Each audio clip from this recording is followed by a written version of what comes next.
नमस्कार साथियों, स्वागत है आप सभी का वाईटी एग्रीकल्चर एकेडमी में। जैसा कि हम कल बात किए थे कि फसल चक्र के टॉपिक को कंप्लीट किए थे कि जो एजीटीए के सिलेबस में फसल चक्र है पूरी तरीके से, और ये टीजीटी के सिलेबस में भी इंक्लूड है फसल चक्र। यहाँ से 1 से 2 प्रश्न बनने की संभावनाएं रहती हैं, तो वो जितने प्रश्न बन सकते थे उतना मैंने आपको कवर कर लिया। हर एक छोटे बड़े टॉपिक के साथ फसल चक्र को पूरा फिनिश किया है। अब आज से शुरुआत करेंगे फसलों की खेती। जैसे हम एग्रीकल्चर से हो या ना हो, परंतु खेती के बारे में तो सबको पता होगा, क्योंकि हम गांव से संबंधित होते हैं।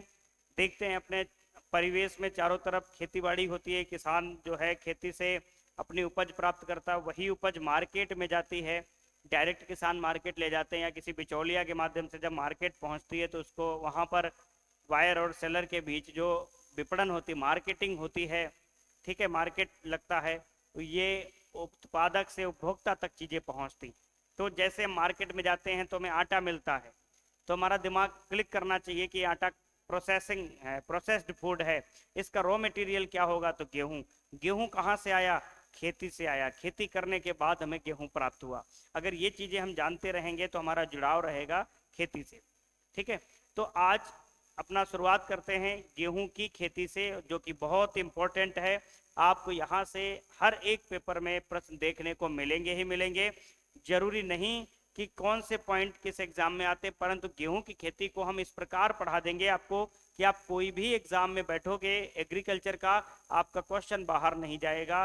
कहने का मतलब ईमानदारी के साथ अगर आप मेहनत करोगे तो आपके साथ बहुत अच्छा होने वाला है इन फ्यूचर। आप बस इस क्लास को ज़्यादा से ज़्यादा शेयर किया करें ताकि हर एक बच्चे के पास ये क्लास पहुंच सके। आप लोगों का जो शेयर वाला जो किरदार है वो आप लोग अच्छे से नहीं निभा रहे हो।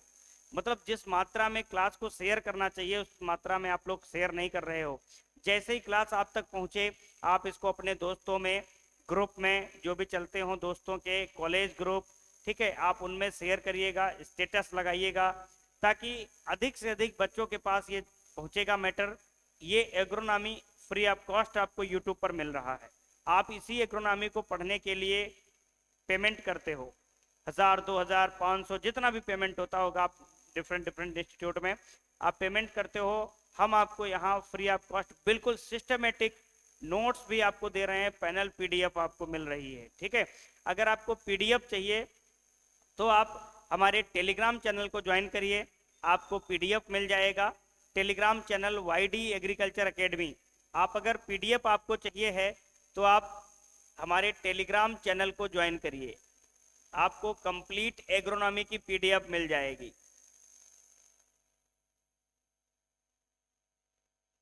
ठीक है। ये हमारा टेलीग्राम चैनल है, आप सभी बच्चे इसको ज्वाइन कर लें।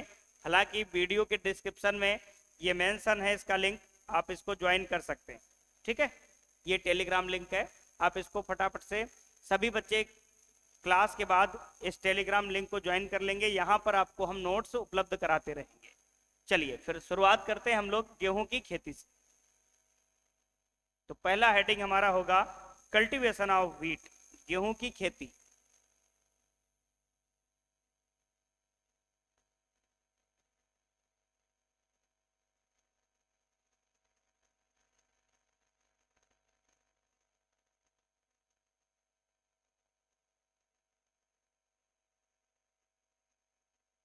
कल्टीवेशन ऑफ व्हीट,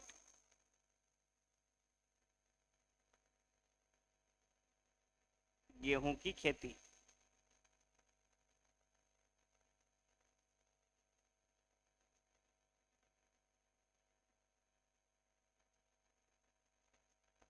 देखिए, इसमें मैं आपको कीट, रोग, व्याधि, सिंचाई, खाद उर्वरक, वैरायटियां, कैसे हम प्रोडक्शन ले, सारी चीजें हम आपको बताते रहेंगे।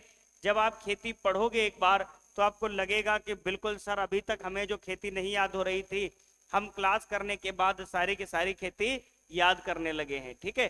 तो कल्टीवेशन ऑफ व्हीट क्रॉप के अंतर्गत हमको जो पढ़ना है वो हम चीजों को देखते हैं। अब शुरुआत करते हैं अपने लेक्चर पे, और अब आप अपने हाथों को विराम दीजिए, मतलब कमेंट बॉक्स और इधर उधर की दुनिया से विमुक्त हो जाइए और सीधा फोकस करिए क्लास की तरफ, क्योंकि अब हर एक पॉइंट्स आपके एग्जाम वाले पॉइंट्स होने वाले हैं। तो सबसे पहले मैं एक सामान्य सा परिचय गेहूं का लिखता हूं।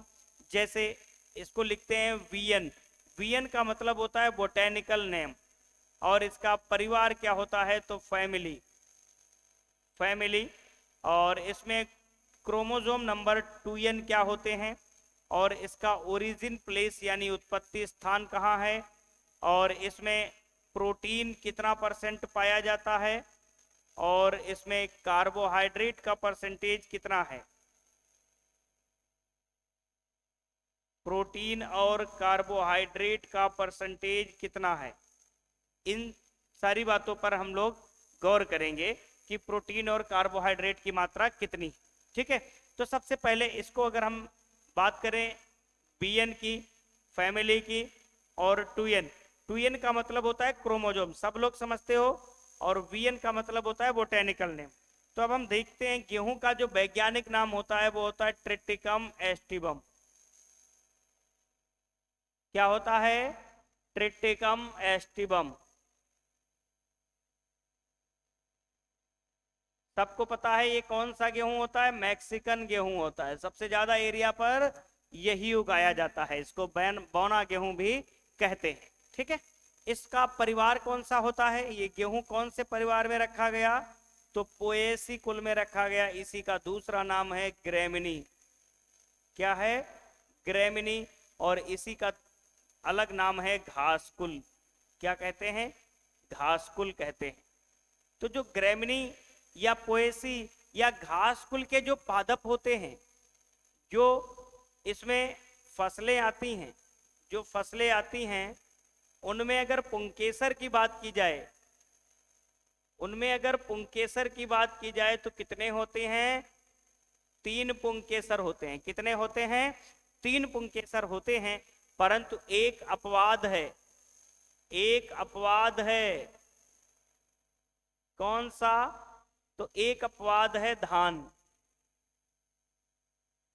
तो धान में कितने पुंकेसर होते हैं, अगर धान में पुंकेसर की संख्या की बात करोगे तो पुंकेसर होते हैं धान में 6। कितने होते हैं, 6 होते हैं। तो धान में पुंकेसर की बात करेंगे तो 6 हो जाते हैं। ये क्वेश्चन पूछा गया है इसलिए मैंने आपको मेंशन कर दिया।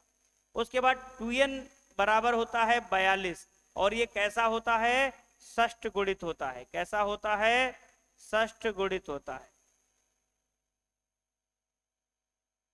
मतलब हेक्साप्लॉइड होता है। हेक्साप्लॉइड होता है। ठीक है, उसके बाद ओरिजिन प्लेस दक्षिणी पश्चिमी एशिया। चने का भी यही होता है, दक्षिणी पश्चिमी एशिया।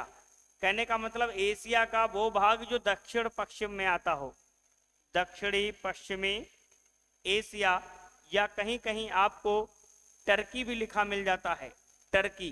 तो टर्की की जो लोकेशन देखोगे वो एशिया में ही है और दक्षिण पश्चिम एशिया में है। मान लो थोड़ी देर के लिए मैं ये एशिया का मैप बना रहा हूं ऐसे ही रफली, तो दक्षिण पश्चिम की बात कर रहे हैं। तो दक्षिण पश्चिम वाला ये जो एरिया है आपका, ये गेहूं का जन्म स्थान माना जाता है। ठीक है, गेहूं का जन्म स्थान माना जाता है। तो यहां पर हमने देखा दक्षिण पश्चिम एशिया या टर्की को गेहूं का जन्म स्थान माना जाता है। किसी भी फसल का जन्म स्थान कैसे तय किया जाता है कि साहब यही स्थान गेहूं का जन्म स्थान होगा, तो हम बताते हैं, सर्च किया जाता है, एनालिसिस किया जाता है और देखा जाता है कि किसी भी फसल की सर्वाधिक जंगली प्रजातियां कहां पे मौजूद है। जिस स्थान पर सर्वाधिक जंगली प्रजातियां मौजूद होंगी, जाहिर सी बात है वो कहीं ना कहीं अतीत में उसका जन्म स्थान रहा होगा। वहीं से इंट्रोडक्शन होते होते वो फसलें हमारे बीच आ गई होंगी। ठीक है, तो ये बात समझ में आ गया। प्रोटीन इसमें होती है साहब 9 से 15%। कितनी होती है, 9 से 15% होती है। और होती कौन सी प्रोटीन है, तो ग्लूटिन प्रोटीन होती है। कौन सी, ग्लूटिन प्रोटीन होती है। और इसी ग्लूटिन प्रोटीन में एक जीनोम पाया जाता है, डी जीनोम के कारण जो ग्लूटिन प्रोटीन है इसके कारण रोटियां फूलती हैं। तो इसी के कारण रोटी व ब्रेड, रोटी व ब्रेड में फूलने का गुण, फूलने का गुण जो है किसकी वजह से आता है? ग्लूटीन प्रोटीन की वजह से आता है। अगर गेहूं के अंदर ग्लूटीन प्रोटीन ना होता तो गेहूं की रोटी नहीं फूलती। आप बाजरे की रोटी बनाना, उतनी रोटी नहीं फूल सकती, ना ही ज्वार की फूलेगी ना ही मक्का की फूलेगी। ठीक है, तो गेहूं की रोटी रोटी फूलती है, इसका कारण क्या है? Gluten protein. और इसी के अंदर एक जीनोम है जो इसको डी जीनोम बोलते हैं। कार्बोहाइड्रेट की मात्रा की बात करते हैं तो 70 से 72%। कितना? 70 से 72%। अब जो अनाज वाली फसलें होती हैं, सीरियल क्रॉप्स होती हैं, वो कार्बोहाइड्रेट की धनी होती है। किसकी? कार्बोहाइड्रेट की धनी होती है। कहने का मतलब उनमें सर्वाधिक कार्बोहाइड्रेट होता है। और जो दाल वाली फसलें होती हैं वो प्रोटीन रिच क्रॉप्स होती हैं, उनमें प्रोटीन की मात्रा ज्यादा होती है। क्या होती है? प्रोटीन की मात्रा ज्यादा देखने को मिलती है। तो आप पहले इसका स्क्रीनशॉट ले लीजिएगा, एक आध पॉइंट इसमें और मेंशन कर लेना, फिर हम देखते हैं आगे इसके। अब अगर हम बात करते हैं इसका पुष्पक्रम कैसा होता है, तो पुष्पक्रम की अगर हम बात कर लें, फिर हम बात करते हैं इसका फल या दाने का प्रकार। फल या दाने का प्रकार, यहां से क्वेश्चन आ जाता है कि गेहूं में दाने का प्रकार। तो इसका जो पुष्पक्रम होता है उसको बोलते हैं स्पाइक। क्या बोलते हैं? स्पाइक, अनुसूकी। ठीक है। और फल या दाने का प्रकार कैरियोप्सिस।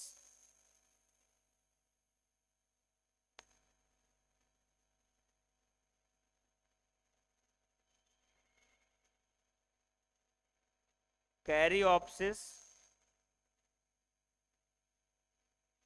ठीक है, तो दाने का प्रकार क्या हुआ?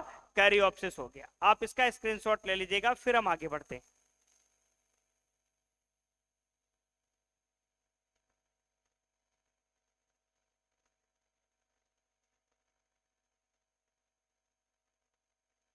चलिए, अब हम थोड़ी और चर्चा करते हैं कुछ अच्छे पॉइंट्स पर। जैसे अगर मैं बात करूं तो सबसे पहले मैं बात करता हूं गेहूं के बारे में। गेहूं का हमने पुष्पक्रम देख लिया, फल का प्रकार देख लिया, बहुत सारी चीजें के बारे में हमने चर्चा कर ली। अब कुछ इंपॉर्टेंट पॉइंट पर चर्चा करते हैं। जैसे गेहूं को अनाजों का राजा कहते हैं। गेहूं को अनाजों का राजा कहते हैं। अनाजों का राजा कहते हैं।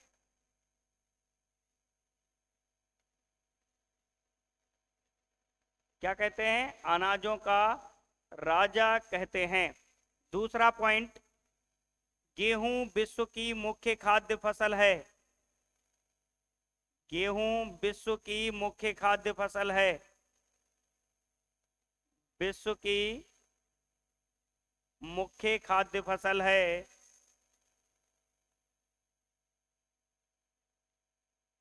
गेहूं मुख्य विश्व की मुख्य खाद्य फसल है। भारत में धान के बाद, भारत में धान के बाद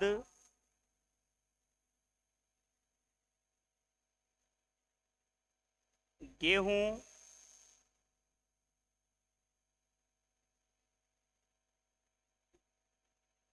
दूसरे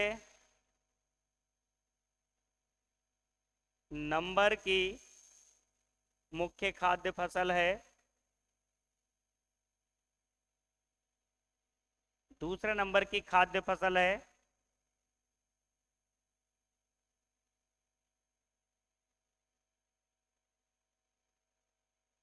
ये पॉइंट लिख लिया हमने। अब उसके बाद लिखते हैं गेहूं के दाने का रंग।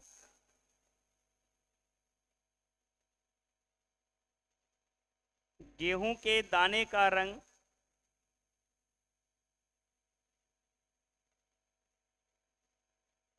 तो गेहूं के जो दाने का रंग होता है वो होता है अंबेर कलर।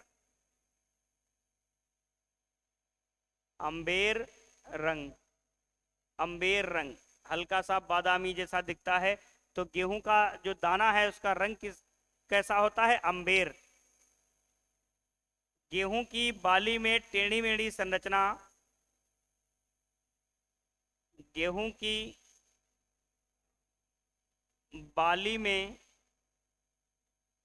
टेढ़ी मेढ़ी संरचना, टेढ़ी मेढ़ी संरचना जिसको जिगजैग स्ट्रक्चर बोलते हैं, इसको जिगजैग बोलते हैं, जिगजैग। ठीक है, टेढ़ी मेढ़ी संरचना क्या कहलाती है? रेचिस कहलाती है। क्या कहलाती है? रेचिस कहलाती है। अभी हम आपको बताते हैं रेचिस क्या होता है। जैसे ये जो टेढ़ी मेढ़ी इस प्रकार से ये संरचना गेहूं के इस प्रकार से ये बाल होती है मान लो, और यहाँ पर ये इस प्रकार से हम ये गेहूं लगा दें, ठीक है।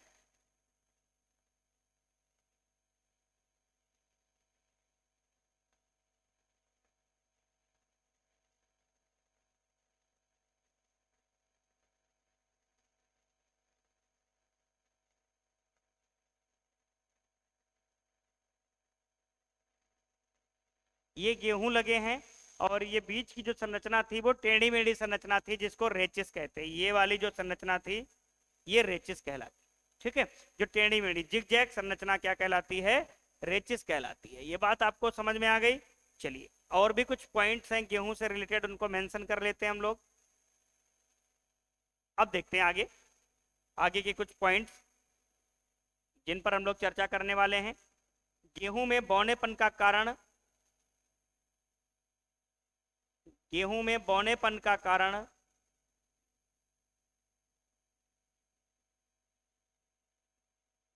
बौनेपन का कारण कौन है? नॉरिन 10। नॉरिन 10, ये नॉरिन 10 क्या है? जापानी बौनी प्रजाति। क्या है? जापानी बौनी प्रजाति।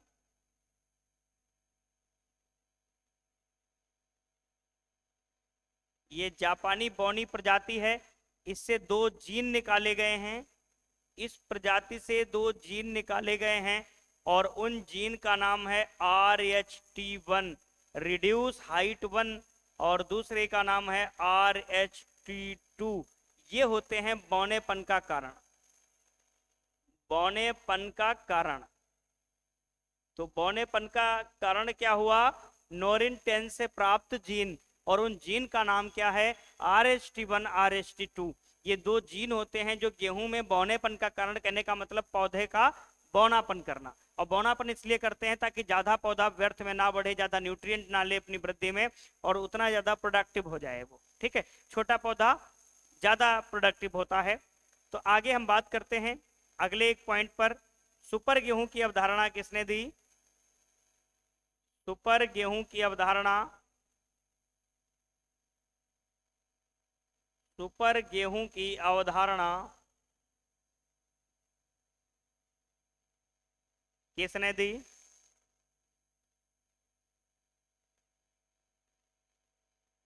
तो जब सुपर गेहूं की अवधारणा की बात करते हैं तो यस नागराजन ने दी। किसने दी? यस नागराजन। एस नागराजन ने सुपर गेहूं की अवधारणा को बताया। किसने बताया? यस नागराजन ने। आप इसका स्क्रीनशॉट ले लीजिएगा फटाफट से। फिर उसके बाद हम कुछ और महत्वपूर्ण आपको पॉइंट्स बताते हैं। जो बच्चे स्क्रीनशॉट लेना चाहें वो स्क्रीनशॉट ले सकते हैं। चलिए आगे हम बात करते हैं अगले कुछ पॉइंट्स पर। जैसे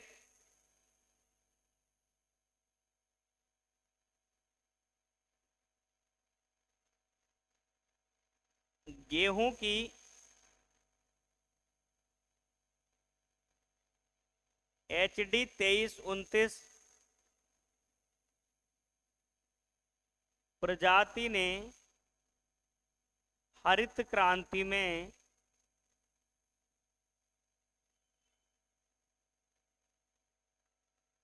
सर्वाधिक योगदान दिया।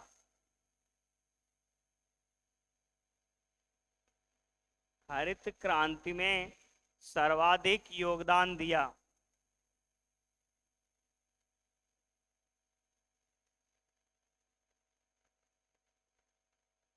पहला पॉइंट हमारे सामने निकल कर आ गया। ठीक है, अब उसके बाद अगले कुछ पॉइंट्स हम इसके बारे में लिखेंगे। तब तक के लिए हम देखते हैं, पहला पॉइंट हमारे सामने आ गया।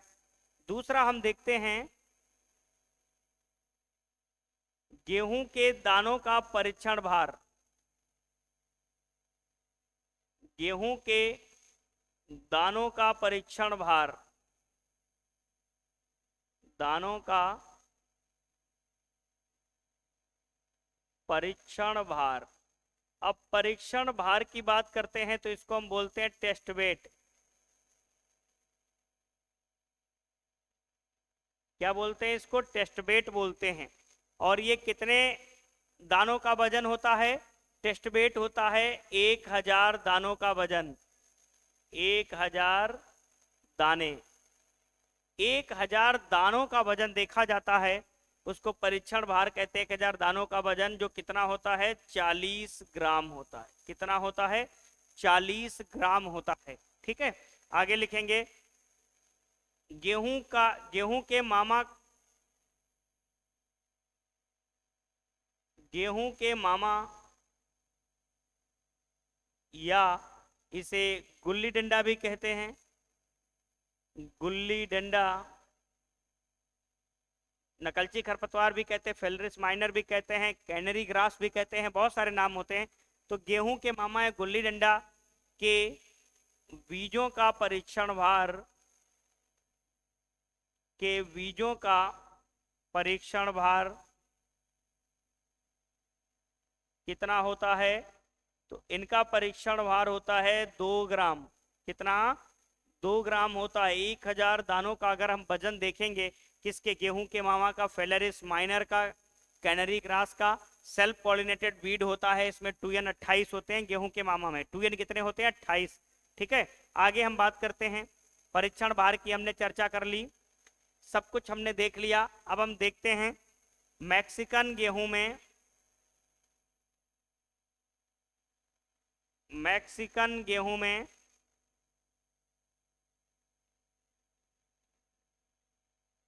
मैक्सिकन गेहूं में दाना और भूसे का अनुपात, दाना और भूसे का अनुपात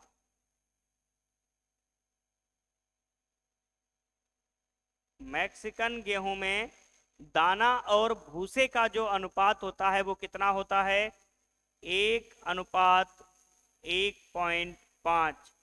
कहने का मतलब अगर 1 क्विंटल, किसी एरिया से अगर हमें 1 क्विंटल दाना प्राप्त हुआ है, तो उसी एरिया से जिस फसल बायोमास से हमें दाना मिला है उसका वेट 1.5 क्विंटल होगा। कहने का मतलब अगर 1 क्विंटल गेहूं है तो 1.5 क्विंटल उसका फसल अवशेष है। ठीक है, ये चीज देखते हैं। उसके बाद हम बात करते हैं गेहूं की बुवाई, गेहूं की बुवाई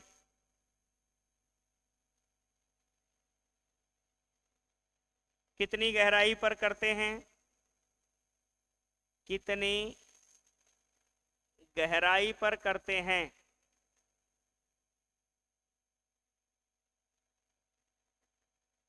गेहूं की बुवाई कितनी गहराई पर करते हैं? तो गहराई की बात आती है तब 4 से 5 सेंटीमीटर। कितना? 4 से 5 सेंटीमीटर। और ऑप्शन आपको 5 सेंटीमीटर मिलेगा। एवरेज में आएगा तो 5 सेंटीमीटर आपको ऑप्शन मिलेगा। ध्यान देना, इस बात को अच्छी तरीके से आप बिठा लीजिएगा दिमाग में कि हमें 4 से 5 ऑप्शन भी मिलेगा और 5 ऑप्शन भी मिल सकता है, दोनों साथ में नहीं मिलेंगे। अगर एवरेज में आएगा तो 4 से 5 आएगा। अगर केबल है 4 सेंटीमीटर 5 सेंटीमीटर तो आपको 5 सेंटीमीटर लगाना होगा। एवरेज गेहूं की जो गहराई रखते हैं हम लोग, कितना? 5 सेंटीमीटर। समझ में आ गया कि नहीं आ गया? ठीक है, आगे हम इन्हीं चीजों पर चर्चा कर रहे हैं, गेहूं के बारे में बहुत सारी जानकारी ले रहे हैं हम लोग। फिर हम बात करते हैं गेहूं में कोलियोप्टाइल की लंबाई।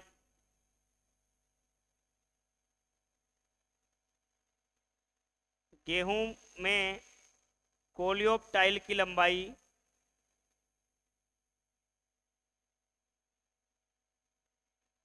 गेहूं में कोलियोप्टाइल की लंबाई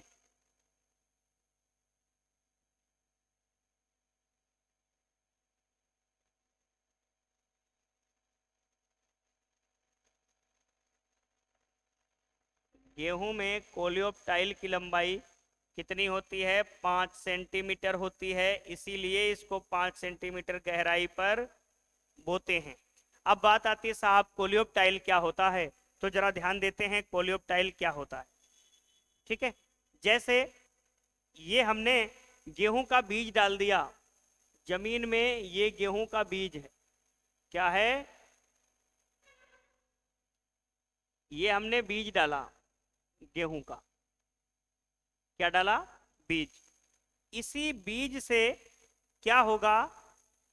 बीज फूटेगा, इसका बीजावरण टूटेगा, तो इसी बीज से एक संरचना ऊपर की ओर जाएगी, एक संरचना नीचे की ओर आएगी। तो ऊपर की ओर जो जा रही है इसको हम क्या कहते हैं? प्रांकुर कहते हैं। क्या कहते हैं? प्रांकुर कहते हैं। ये नीचे की ओर जो आ रही है इसको हम क्या कहते हैं? मूलांकुर कहते हैं। मूलांकुर कहते हैं। ये आगे जाके जड़ का निर्माण करेगी और ये आगे जाके तने का निर्माण करेगा। ठीक है, यहां तक की बात हमको समझ में आ गई। तो जैसे ही बीज का आवरण टूटा और ये दो टाइप से, एक ऊपर की ओर वृद्धि कर रहा है उसको प्रांकुर, और एक नीचे की ओर वृद्धि कर रहा है जिसको मूलांकुर। अब यहां बताया जा रहा है, यहां पर बताया जा रहा है कि साहब ये मिट्टी की सतह है, ये साहब मिट्टी की सतह है, ये मृदा की सतह है, ये क्या है? मृदा सतह है।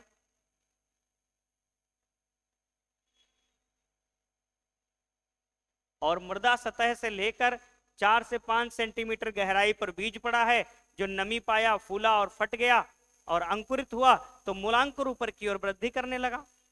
तो मूलांकुर जमीन, इतनी कठोर जमीन उसमें वृद्धि कर रहा है और जमीन को फोड़ के बाहर आ रहा है। इसका मतलब इसको कोई ना कोई प्रोटेक्शन दे रहा है, और वो प्रोटेक्शन कौन दे रहा है इसको ध्यान देना।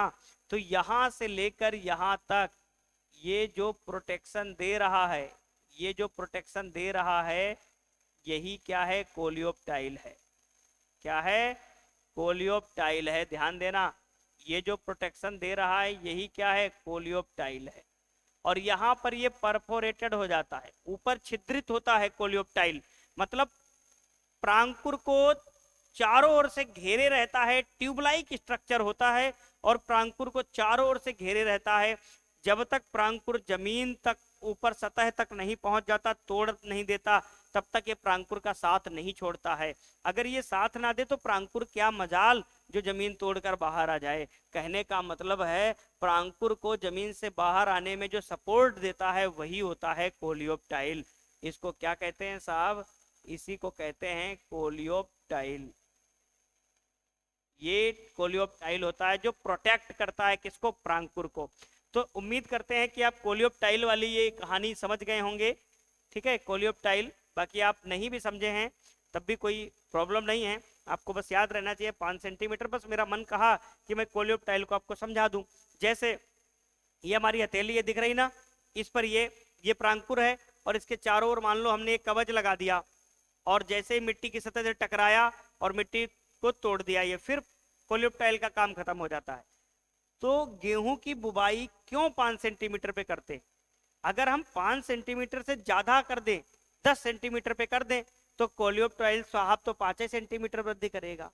फिर 5 सेंटीमीटर ऊपर और मिट्टी बचेगी, उसको कौन तोड़ेगा?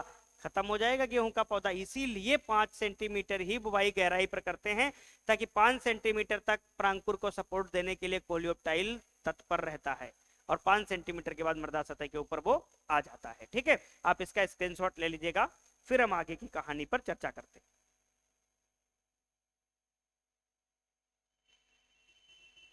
फटाफट से आप इसका स्क्रीनशॉट ले लीजिएगा।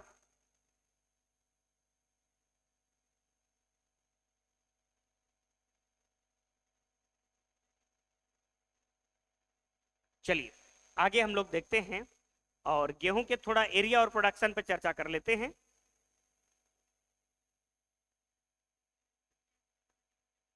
जैसे गेहूं, वीट, सब लोग जानते हो वीट का मतलब गेहूं होता है।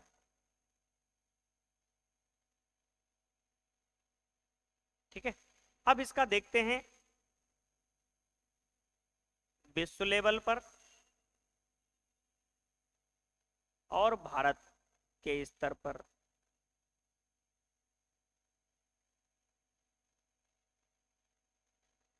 और उत्तर प्रदेश के स्तर पर, क्योंकि एग्जाम हमारे उत्तर प्रदेश के हैं तो उत्तर प्रदेश के स्तर पर भी हम थोड़ा बहुत देख लेते हैं। मेन हेडिंग हमारा क्या होगा? क्षेत्रफल एवं उत्पादन। मेन जो हमारा हेडिंग होगा वो होगा क्षेत्रफल एवं उत्पादन।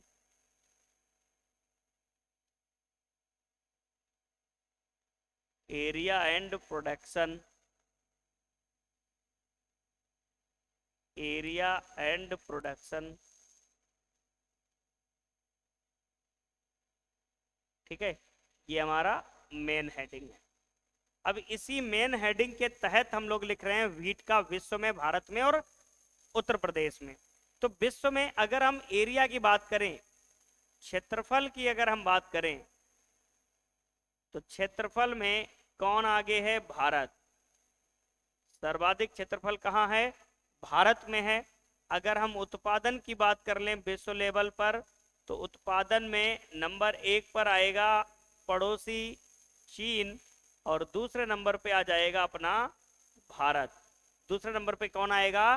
भारत आ जाएगा। और तीसरे नंबर पे रूसी संघ होते हैं ना, रूस वाले, जो रूसी संघ आ जाते हैं पुराने समय में। रूसी संघ में जो यूएसएसआर था जब, ठीक है, सोवियत संघ, तब तीसरे नंबर पे वो आता था, पुरानी किताबों में डेटा मिलता है। दो हम उत्पादन में लिखेंगे, एक चीन और दूसरा भारत।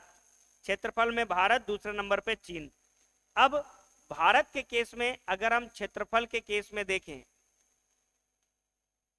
भारत के केस में क्षेत्रफल और उत्पादन,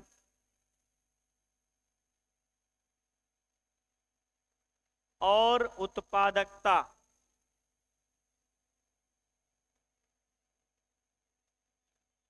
तीनों के केस में हम लोग देखते हैं। उत्पादन में आता है हमारा अपना प्रदेश उत्तर प्रदेश, क्षेत्रफल में भी क्या आता है? उत्तर प्रदेश। तो गेहूं का क्षेत्रफल और उत्पादन दोनों में उत्तर प्रदेश अव्वल है, पहले रैंक पर है।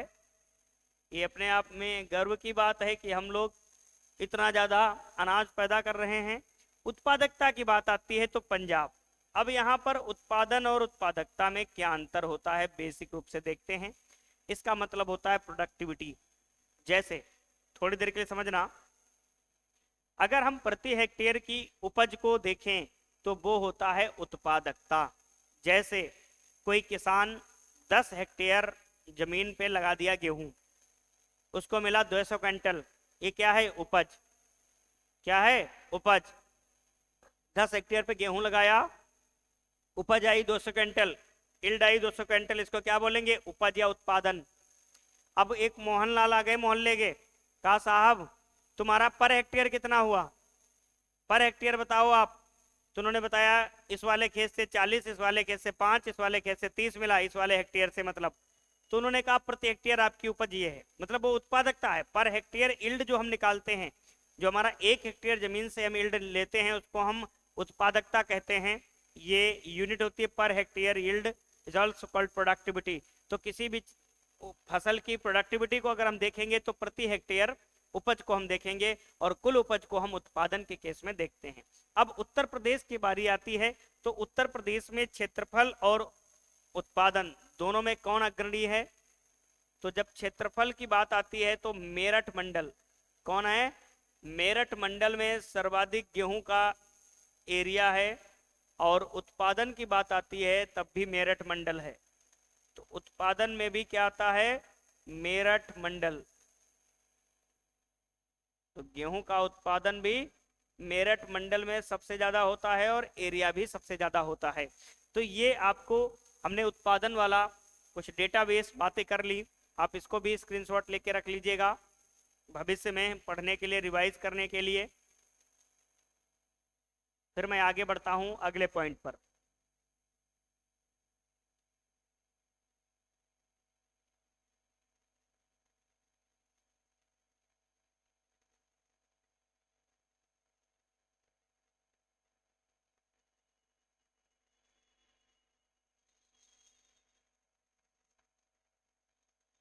चलिए देखते हैं, अब हम लोग थोड़ा गेहूं के बारे में जान लेते हैं। एक तरफ हम लोग लिखते हैं गेहूं का दाना,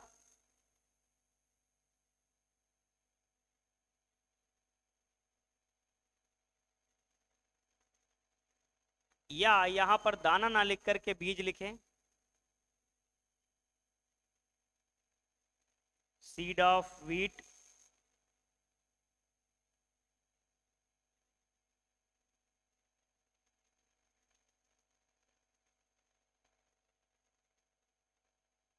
ये जो सीड ऑफ व्हीट है, यहां पर इस बीज के अंदर दो चीजें होंगी।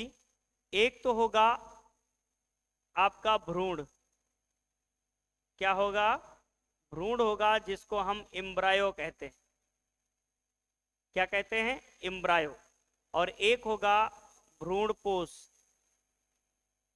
क्योंकि एक बीजपत्री है। क्या होगा? भ्रूणपोष मतलब इंडोस्पर्म।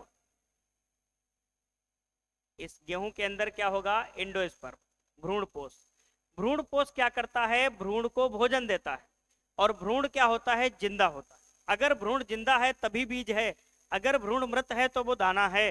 दाना और बीज में यही अंतर होता है, difference between seed and grain. तो क्या अंतर होता है? अगर भ्रूण जिंदा है तो वो सीड है, जिंदा नहीं है तो वो ग्रेन है। तो गेहूं का जो बीज है उसके अंदर एक भ्रूण होगा, एक भ्रूणपोष होगा, और ये दोनों बंद होंगे किसमें? बीजावरण के अंदर बंद होंगे। किसमें? बीजावरण के अंदर बंद होते हैं। तो अब हम देखते हैं कि जो भ्रूणपोष होता है, जो भ्रूणपोष होता है वो कैसा होता है? त्रिगुणित होता है। कैसा होता है? त्रिगुणित होता है। यहां से कई बार प्रश्न आया है कि भ्रूणपोष कितने गुणित होता है? त्रिगुणित होता है। जो हमारे एंजियोस्पर्म होते हैं उनमें जो भ्रूणपोष होता है वो त्रिगुणित होता है, और जो जिम्नोस्पर्म होते हैं उनमें अगुणित होता है। तो एंजियोस्पर्म पादप में भ्रूणपोष त्रिगुणित होता है। और गेहूं में हमने लिखा, गेहूं में हमने क्या लिखा था? 2n बराबर 42। यहां पर आप समझ जाए होंगे कि हम क्या समझाने का प्रयास कर रहे हैं। तो गेहूं में हमने लिखा था गुणसूत्र, हमने गुणसूत्र की चर्चा की थी, क्रोमोसोम की।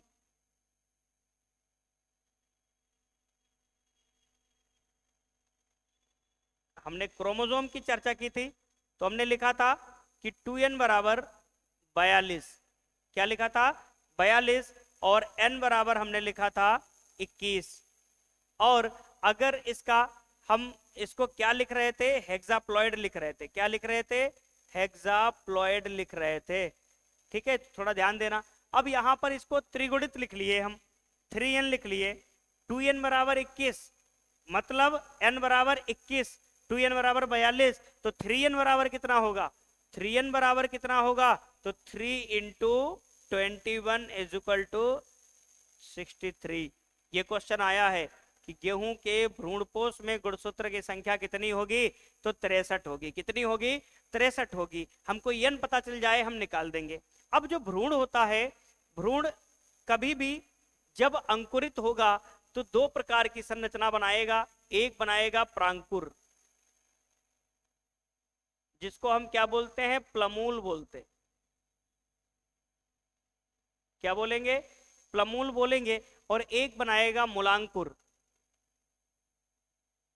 अभी हम थोड़ी देर पहले इस पर चर्चा की थे, मूलांकुर, जिसको हम रेडिकल बोलते हैं। क्या बोलते हैं? रेडिकल बोलते हैं। और ये मूलांकुर आगे चल के क्या बनाएगा? जड़ का निर्माण करेगा। किसका निर्माण करेगा? जड़ का निर्माण करेगा। और हमें पता है कि भ्रूण जो होता है वो कितने गुणित होता है? द्विगुणित होता है। कितने गुणित होता है? द्विगुणित होता है। तो भ्रूण कितने गुणित होगा? द्विगुणित होगा, यानी कि 2n होगा। तो भ्रूण से ही प्रांकुर बन रहा है, भ्रूण से ही मूलांकुर बन रहा है। प्रांकुर क्या बनाता है? प्रांकुर बनाता है तना। किसका निर्माण करता है? तने का निर्माण करता है। और तने पर ही क्या आती है? टहनी आती है। क्या आती है? टहनी आती है। तने पर ही पत्ती आती है, तने पर ही शाखाएं आती हैं। ये सारी चीजें आती है ना, तो ये सब की सब क्या होंगी? द्विगुणित होंगी। कभी भी इनमें अगर गुणसूत्र पूछा जाए तो जो भ्रूण में होगा वही इनमें होगा द्विगुणित, का मतलब 2n और 2n बराबर 42। इसमें भी ये भी कैसी होंगी, ये भी द्विगुणित होंगी। जड़ें भी कैसी होंगी, द्विगुणित होंगी, क्योंकि किससे बन रही हैं, भ्रूण से बन रही हैं। 2n इसमें भी होगा, तो इसमें भी कितना होगा, 2n बराबर 42। तो क्वेश्चन आता है कि गेहूं के तने में गुणसूत्र कितने होंगे, गेहूं के जड़ में कितने होंगे, गेहूं के भ्रूण में कितने होंगे, सब आप जान जाओगे अगर आप ये चीजें पहचानना सीख गए तो। क्योंकि भ्रूण से ही आगे सारी चीजें बन रही हैं। भ्रूण अंकुरित होकर प्रांकुर मूलांकुर बना रहा है, प्रांकुर से ही तना बन रहा है, उस पर टहनी पत्ती शाखाएं सब लग रही हैं, और जड़ बना रहा है। ठीक है, तो जड़ और तने का निर्माण जब कर रहा है ये, तो ये सारी चीजें हमको समझ आनी चाहिए। ठीक है, अब हम थोड़ी देर के लिए इसको नीचे कर लेते हैं, आपको दिख नहीं रहा होगा पूरा। अब देखिएगा इसको, इसको भी आप स्क्रीनशॉट लेके रख लीजिएगा, फिर आगे बढ़ते हैं अगले कुछ पॉइंट्स पर।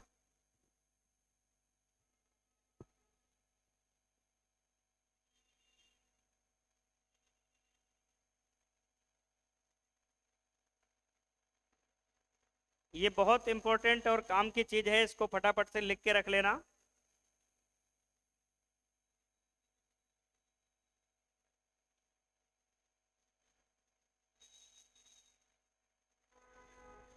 चलिए आगे हम बात करते हैं गुणसूत्र के आधार पर गेहूं का वर्गीकरण, या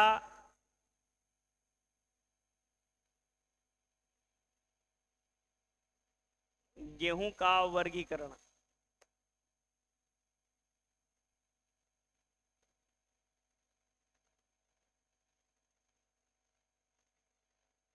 ठीक है, अब गेहूं के वर्गीकरण में हम लोग देखते हैं कि कितने प्रकार के गेहूं की खेती हम लोग करते हैं। सबसे पहला पॉइंट हमारे पास आता है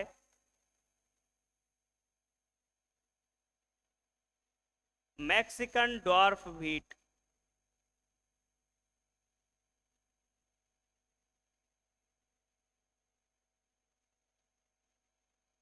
इसी को बोलते हैं कॉमन ब्रेड व्हीट।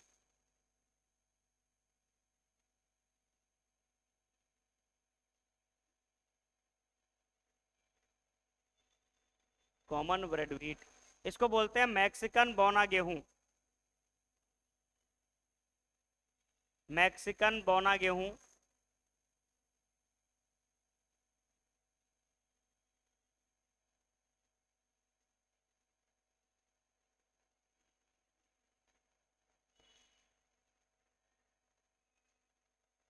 पेपर में यहां से क्या प्रश्न बन सकता है, देखते हैं। सबसे पहले इसमें पूछा जाएगा गुणसूत्र,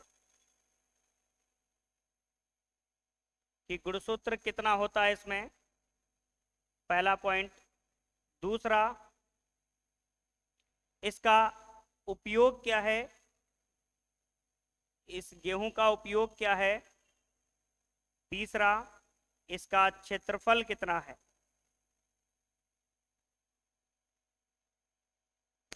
ठीक है, तो सबसे पहली अगर हम बात करते हैं गुणसूत्र इसमें कितने होते हैं, तो 2n बराबर होते हैं 42, जिसको हम क्या बोलते हैं, हेक्साप्लॉइड।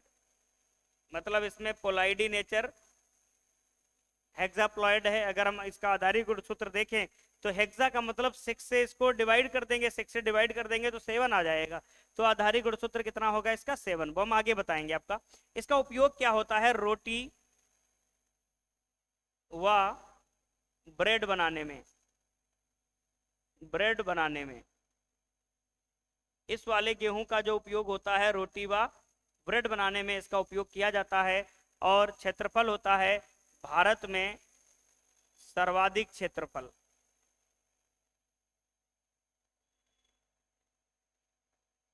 भारत में सर्वाधिक क्षेत्रफल, तो कितना क्षेत्रफल इसका होता है, 87%।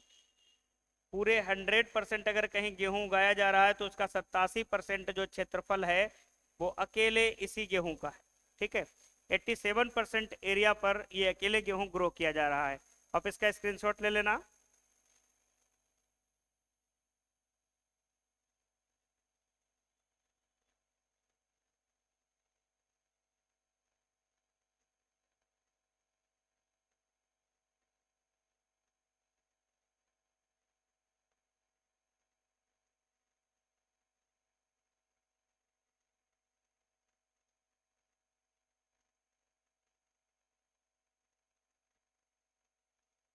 चलो आगे देखते हैं दूसरा वाला गेहूं का वर्गीकरण। दूसरा जो वर्गीकरण देखते हैं हम लोग वी नंबर, यहां से क्वेश्चन आने की संभावना प्रबल है इस बार। इसको बोलते हैं ड्यूरम व्हीट।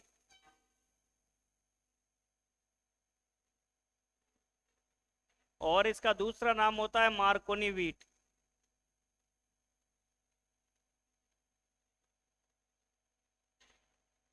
इसको हिंदी में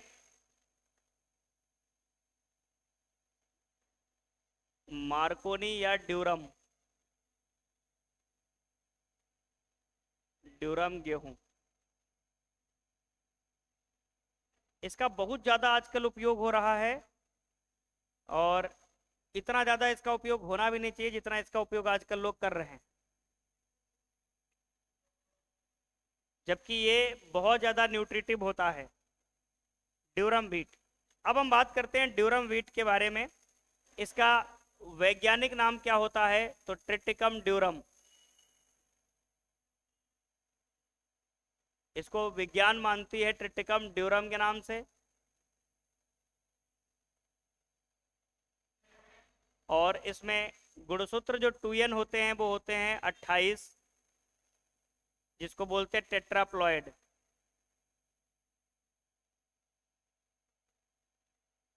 टेट्राप्लॉयड।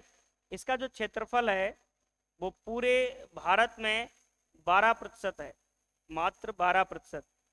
और इसका उपयोग बहुत अच्छा है। उपयोग इसका करते हैं हम लोग सूजी, पास्ता, पास्ता तो सब लोग खाते होंगे, सेवैयाँ,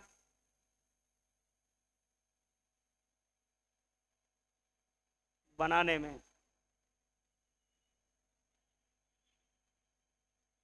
ठीक है, इसका ये उपयोग है पास्ता सूजी वगैरह बनाने में। अब हम बात करते हैं कि जो एरिया है इसका क्षेत्रफल, ये साउथ में है और अपने भारत में। यहां से क्वेश्चन कैसा आएगा, इसको काठिया गेहूं भी कहते हैं, काठिया या लाल गेहूं। काठिया या लाल गेहूं, इसके लिए जीआई टैग मिला हुआ है, जीआई टैग 2024 में। किसको मिला, बुंदेलखंड क्षेत्र को।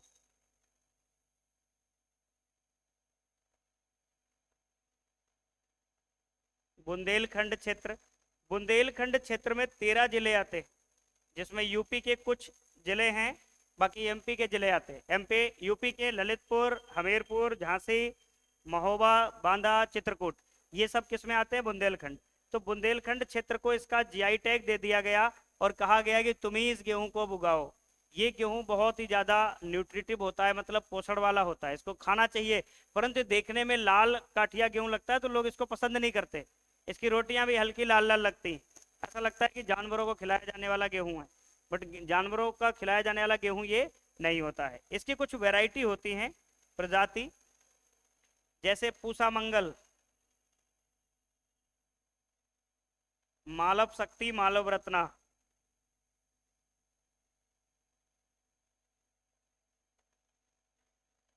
और मालव रत्ना,